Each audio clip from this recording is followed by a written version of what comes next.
Hello and welcome to Bomb's Corner, my corner. In recent NBA news, Hawks fans are losing their minds.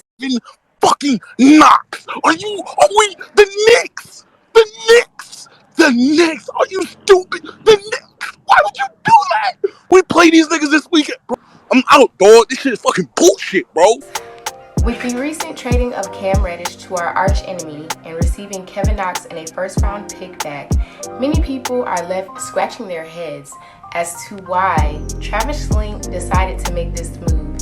Initially, I have to admit, I was pissed because why would you trade our future and one of our best offensive players during this horrible slump to the Knicks? In hindsight, I decided that we as Hawks fans needed to trust our GM. After all, he is responsible for drafting the major players who made the Warriors champions once again. According to our coach Nate McMillan and our GM, Cam Reddish wanted out. He wanted a bigger role. It is best to let a player go where they can be happier rather than keeping them when they are not. So this next part is what I really want to dive into. Hawks fans, we have a star and we have really solid players. We went hard and made it to the ECF for the second time ever in franchise history.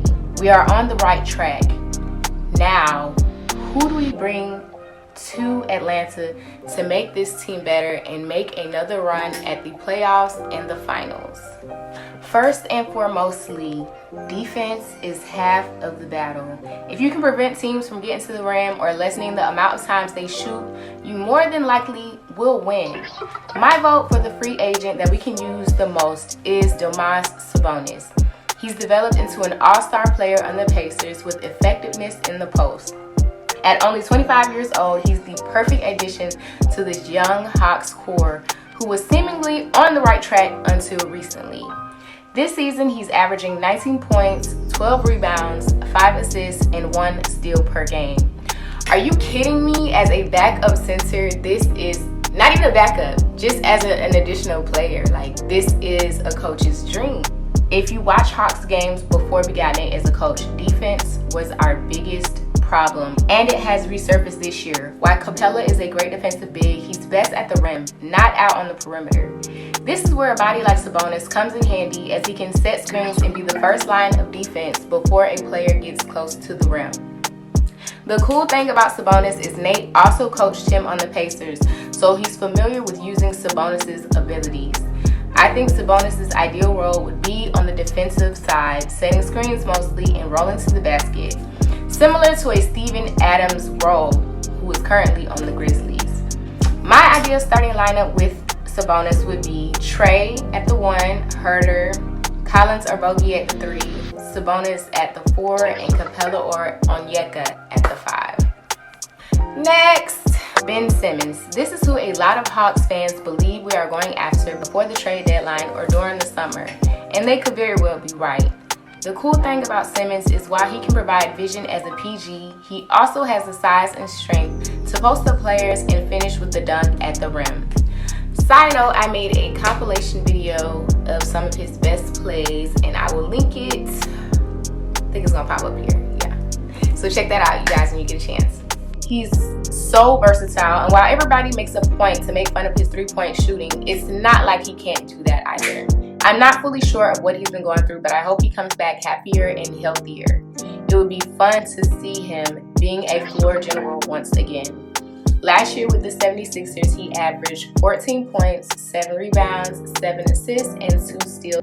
Having him help run the point or setting screens or blocking shots is something this Hawks team would benefit from. I think his optimum role on the team would be as a point forward where he utilizes his many strengths. My ideal starting lineup with him would be Ben at the 1, Trey, Bogey, DeAndre, and Onyeka. Next, Jerami Grant. After stints with the 76ers, Thunder, Nuggets, and now a main role on the Pistons, he's shown he can adapt to many roles. Whether coming off the bench or starting, he can give you buckets at the rim and the perimeter consistently. I think his ideal role would be a 3-and-D guy with us, helping to take the offensive load off of Trey, Herter, or Bogey, while helping lock down the other team's best players. An effective starting lineup with him would be Trey, Bogey, Herter, Grant, and Capella. Next, Bradley Beal. This is an interesting option because you would think we have all the offensive options we need. We got Trey, we got Bogey, we got Herter, we have Danilo Gallinari. We have perimeter scoring for days. Adding Bradley Beal, who can be an offensive powerhouse, would take the heat off of Trey, and they could comfortably get the touches they both need, as Bradley is not a ball hog. At 28 years old, he is in his prime and has been playing great basketball for the Washington Wizards. His ideal role with us would be playing at the 2, providing scoring behind Trey. An ideal starting 5 with him would be Trey, Bradley, Collins, DeAndre, and Onyeka or Capella. Next, this is actually one of my favorite choices, Jaylen Brown, another versatile player that can do it all. Jaylen would be a welcomed addition to the Atlanta Hawks. Not to mention, he went to school in a well-known Atlanta suburb, so Jaylen literally would be right at home if he came to play for us. From dunks to perimeter shooting to effort to all-around fun spirit, Jaylen would add a great spark to the Hawks offense. His role would be at the 2 with an ideal lineup of Trey, Jaylen, Bogey, DeAndre, and Onyeka. I wanted to make this video short and sweet, but here are some honorable mentions for players who are available before the trade deadline. Buddy Hield, Karis LeVert, Pascal Siakam, Harrison Barnes, and De'Aaron Fox, they would all be very welcome additions to any team they get chosen by. If you'd like for me to do a breakdown of these players with my team or for another team, please leave a comment down below. I will talk with you guys soon. Peace and have a bomb-ass day.